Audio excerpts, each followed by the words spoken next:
Hürmetli vatandaş, bugünkü leksiyalarımızı başlayımız. Leksiya da söze diyoruz. Washington'dan sözlüğümüz vatandaş. Bugünkü sağa 2026 yıl 5. ayının 23. günü vatandaş.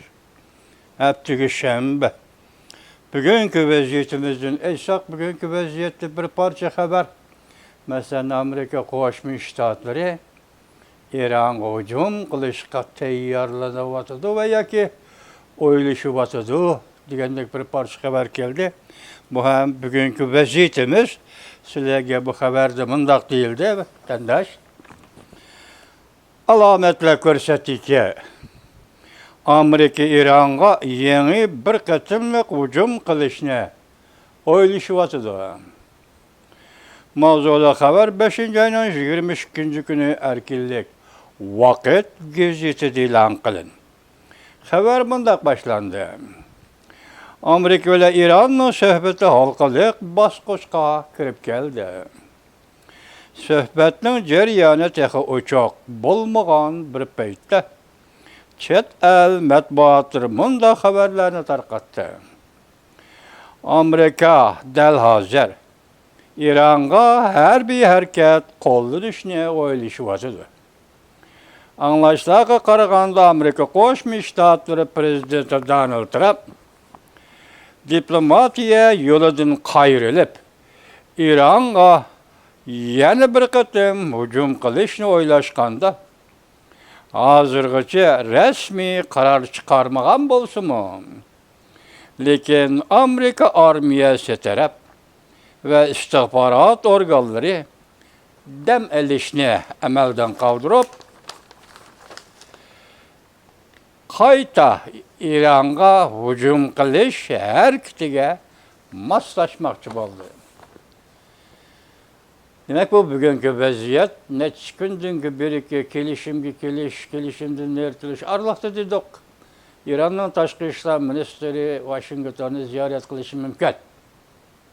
Şununla urush oxirlashishi mumkin degan xabarlarni sizlarga yetkazgan edik. Endi bugünkü xabarda Amerika İran o'tirishga munosabat hisobdan shu darajaga, ya'ni Amerika Qo'shma Shtatlari yana bir qatim hujum qilishni o'ylashayotgan bir davrga kirib keldi vatandosh. Endi sizlarga so'zlaydigan ikkinchi xil vaziyat xarakterlik. Ya'ni hozir javon vaziyati qatorida Uyg'urning vaziyati bo'lib yetib kelayotgan vaziyat to'g'risida to'xtalamiz vatandosh. Bunda sizlarga so'zlaydiganimiz biri Suriyadagi Uyg'ur jangchilarining roli va Beijingning kuchayotgan diplomatik besimi. Mavzuli xabar 5. ayning 19. günü Erkin Asya radyosunun Uyg'ur tel gruppasi e'lon qilindi. Xabarni e'lon qiluvchi muxbir Tayir İzgil. Xabar mundaq boshlandi vatandosh. Xabar mundaq boshlandi. Bu jangchilar, ya'ni Suriyadagi Uyg'ur jangchilar o'zlarining Suriyadagi urushga qatnashishdagi asosiy maqsadining harbiy mashq qilish, özünü güçlendiriş ve bir günü Xitay Komünistik Partiyası yıkılganda öz vatanini azat qilish ekanligini bildirgan. Amerika Davlatlik Ommaviy radiosi NPR'ning dangliq muxbiri Emily Feng Suriyadagi naq maydon ziyarati orqali Asad rejimining o'ldirilishida muhim rol o'ynagan Uyg'ur jangchilar va Xitoyning ulardan ansirishidagi sabablar ustida maxsus tekshirish maqolasi e'lon qildi. Maqolada deyilishicha, Asad rejimining o'ldirilishida Asad Bashar Suriyaning birinchi prezidenti Asad Bashar rejimining o'ldirilishida chet ellik jangchilar orasidagi eng cho'ng qo'shin bo'lgan Uyg'urlar ochqishloq va strategik janglarda o'zgacha rol o'ynagan. Bu jangchilar o'zlarining Suriyadagi urushga qatnashishdagi asosiy maqsadining harbiy mashq qilish, o'zini kuchlantirish va bir kuni Xitoy Kommunistik partiyasi yiqilganda o'z vatanini ozod qilish ekanligini bildirgan. Biroq Uyg'urlarning Suriyadagi o'rni Xitoyning shiddatli diplomatik bosimiga duch kelgan. Xitoy hukumati chet eldagi barliq Uyg'ur qurolliqlarini izchil holda terrorchi deb ayblab kelgan bo'lib, yaqinda Damashqdagi Xitoy elchixonasini qayta ochganda Uyg'ur jangchilarni Suriyadan qo'g'lab chiqarishni qattiq talab qilgan. Bo'libmi Birlashgan Davlatlar Tashkiloti Suriyaning yangi rahbari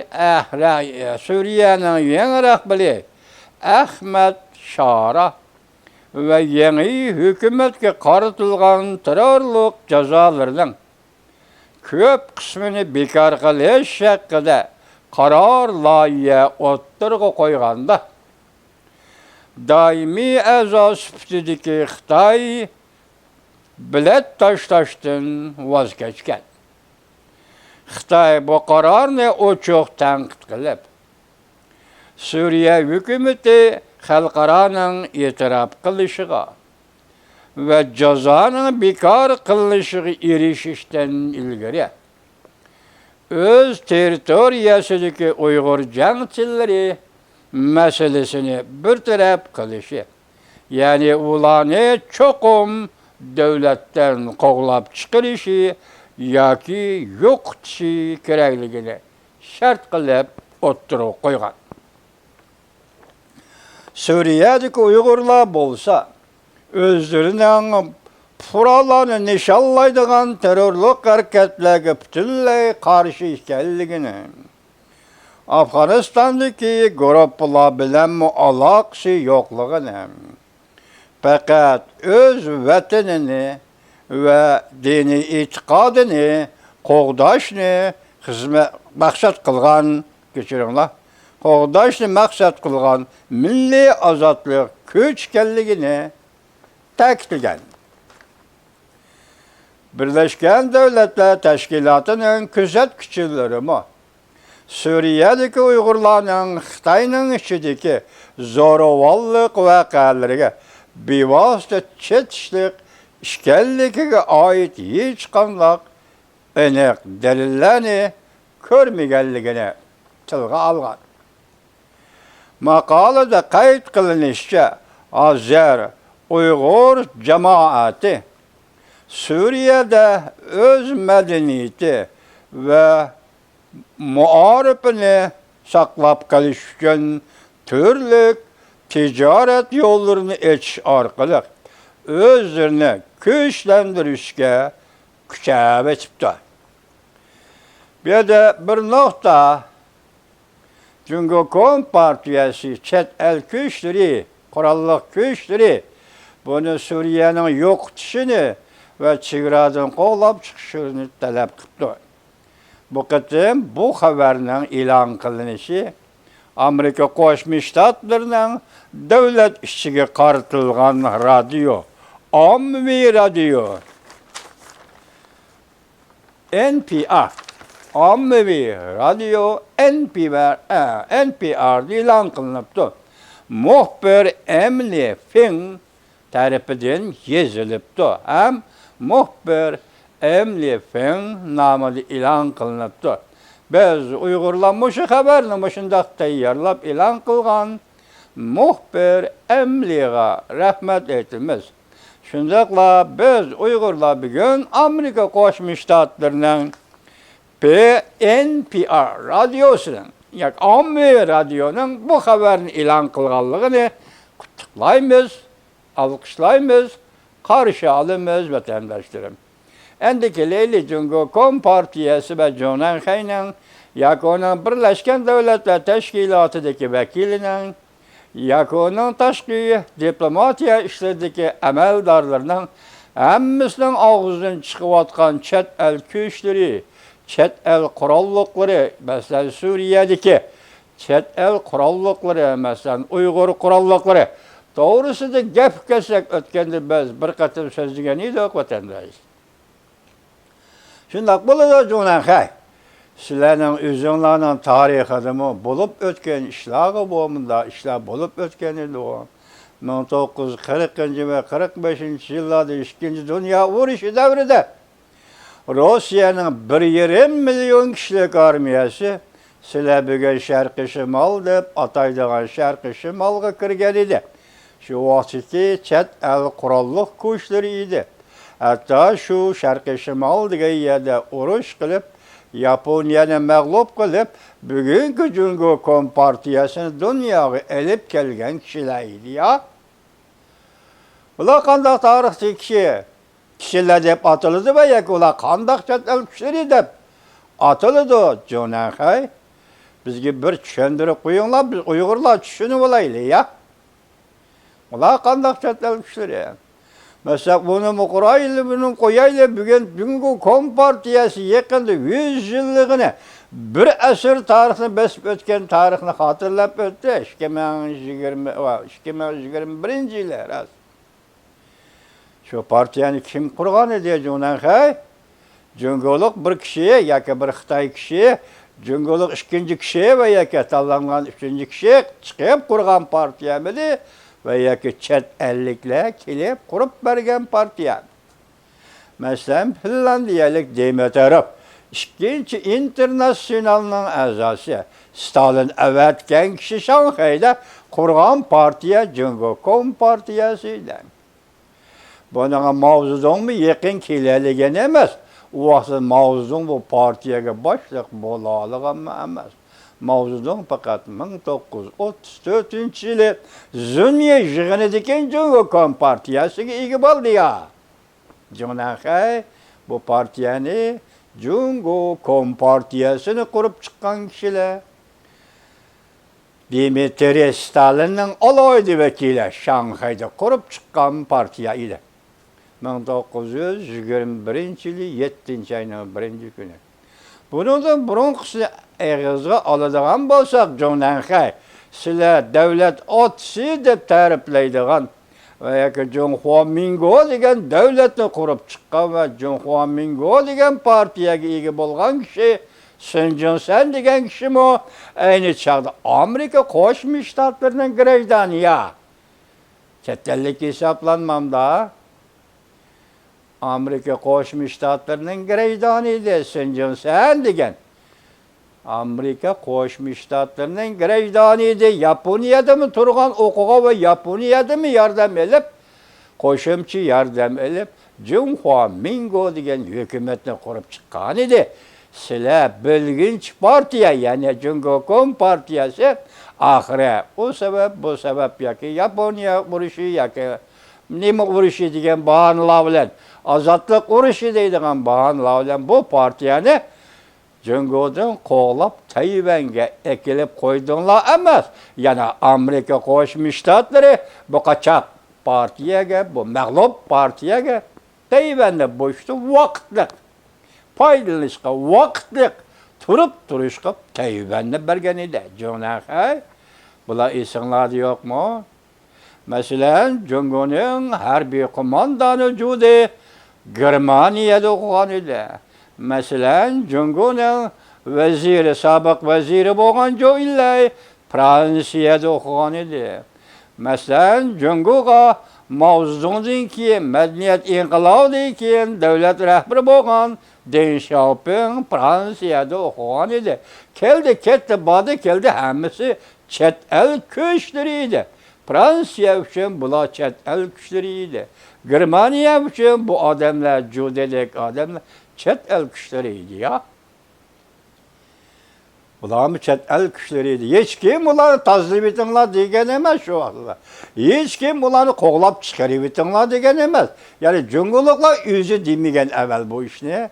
Bugun endi Uyg'ur jangchilarini Suriyadan qo'g'lab chiqarish. Uyg'ur jangchilarining Xitoy bilan nima aloqasi bor? Birli aloqa navbatda mustamlika munosabati Uyg'uriston. Bugun mustamlika munosabati va undan boshqa Uyg'ur bilan Xitoyning o'rtasida hech qanday aloqa munosabat yo'q. Hozir Uyg'urlar kurash qilyapti. Mustamlika hokimiyatni og'dirimiz, mustamlika hokimiyatdan qutulimiz, Uyg'ur millatining ozodligini qo'lga keltirimiz da'vatida boshqa gap yo'q.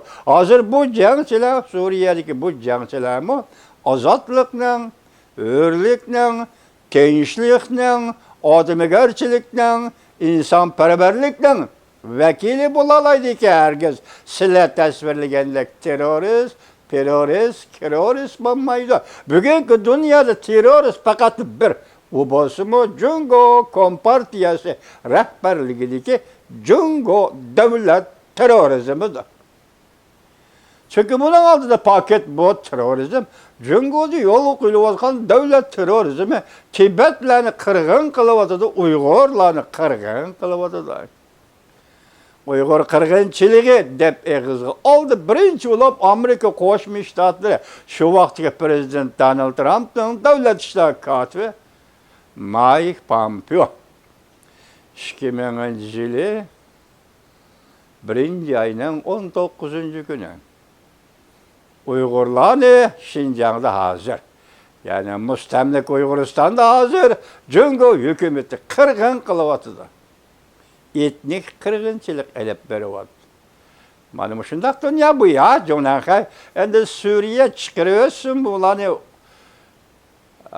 yo'qolsin, ko'zi yo'qolsin, bularda buna talab qilishdan hojati yo'q.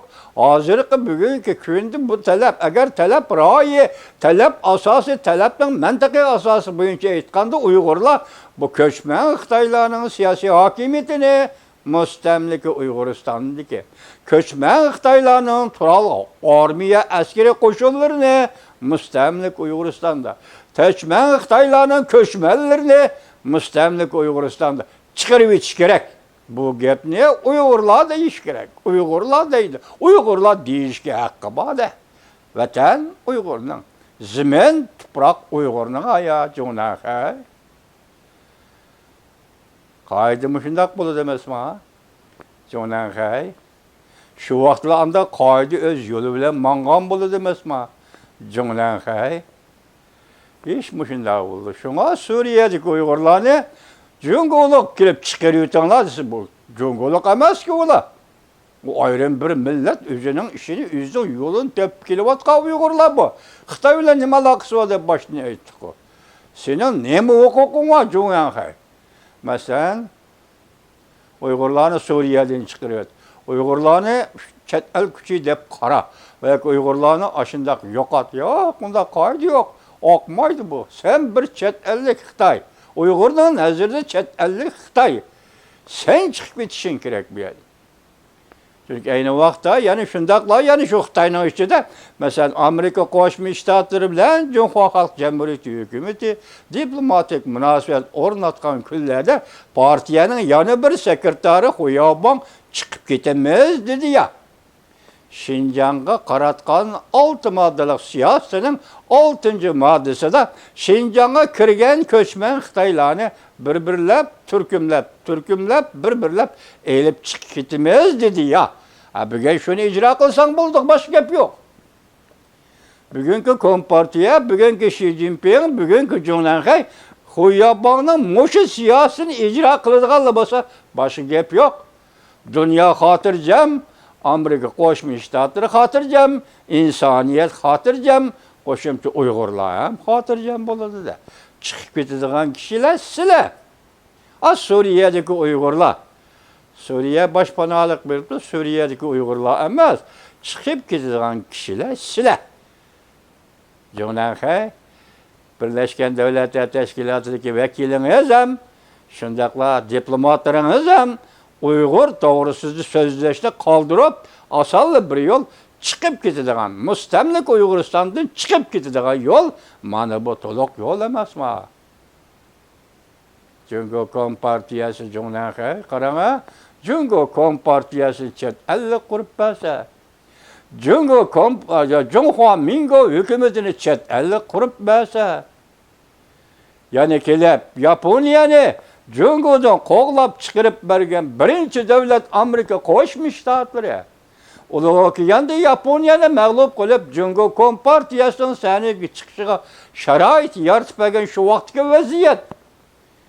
Mesela Yaponiyani mag'lub qilgan ular o'kiganda birdan bir davlat Amerika Qo'shma Shtat. Ular Amerika chet ellik edi ya. Jungoga nisbatan aytganda chet ellik edi ya. Bu chet elliklar bilan bugungi Suriyada yashayotgan Uyg'urlarning chet ellik bo'lishidagi farq nima? Jo'nahay. Hech qanday farq yo'q. Shunga tarixga baho berish axloqni maydon qilsa, tarixga baho berish logikani asos qilsa, mantiqni asos qilsa, tarixga baho berish odamlar, odamiylikni, insonlikni va mushundaq har qanday shart-sharoitlarni asos qiladigan bo'lsa, bugun chet ellikni chiqarib o'tish Suriyaning ishi emas. Bugun mustamlik Uyg'uristondan chiqib ketish bu Xitoyning Jungo Kompartiyasining ishi. Uyg'urlar tinchlik uchun kurash qilayotgan Uyg'urlardir. Ozodlik uchun kurash qilayotgan Uyg'urlardir. İnsanparvarlik, odamgarchilik uchun kurash qilayotgan Uyg'urlardir. Men o'tganda dedim bir millat bo'lib o'rnida turishi ikki narsa kerak. Biri armiya, harbiy kuch, ikkinchisi saqchi qo'shinlari. Davlatning tartibini qo'g'daydigan saqchi qo'shinlari. Bular bo'lishi kerak. Dunyoda hamma millatlarning bor. Faqat Tibetlik Uyg'urning yo'q-da. Uyg'urning endi qurildi mana bozor. Nima Uyg'urning endi qurildi mana hozirgi dunyoga, hozirgi vaziyatga ulgurib o'ttirg'i chiqdi mana biz buni. Qo'llaymiz-da. Tinchlik, kishilik huquq, barobarlik millatlar orasida. Vatan Uyg'urning ichidagi millatlar orasida barobarlik. Mana shunday vaqtda ish qashida. Uyg'urlar huquqini qo'lga olgan vaqtda ish qashida. Uyg'urlar o'zi huquqsiz o'rinda turganda sen uni millatlar ittifoqligi qonuni deb o'ttirg'i chiqarib olsang yoqmaydi bir tiyin. Tarixxona qog'oz qilib ishiltish kerak sening qonunini. Mehnatmiyan shunga Jungo hukumati, Jungnanxay va uning Birlashgan Davlatlar Tashkiloti turishliq vakillari va o diplomatlari, Jungo diplomatlarining endi bundan keyin siyosatni yo'tkib olishini, tuzitib olishini, hadisi Uyg'urlarni qog'ab o'ltirmasligini to'liqotonga o'xshash. Bir odam bo'lsang, odamda gap qilish degan Xitoy, Jungnanxay. Bir odamda gap qilish degan. Uning ma'nosi bir mantiqiy gap qilish degan. Ondan dunyodagi davlatlar qatorida bir gap qilib baqa Xitoy.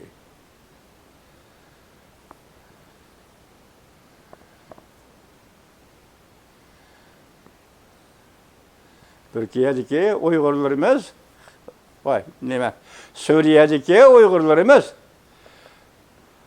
qaysarlik bilan yashayotdilar. Qaysarlik bilan kurash qilyotdilar. Ular bugun tinchlik uchun kurash qilyotdilar. Kishilik huquq uchun kurash qilyotdilar. Vatan, millatning ozodligi uchun kurash qilyotdilar. Hech kimga zo'ravonlik qilmaydi. Qoidaning bo'lsa dunyodagi qoida, o Uyg'urlar shu qoida bo'yicha ish qiladi. Jungnanxay, mana bilib olaman nuqtani.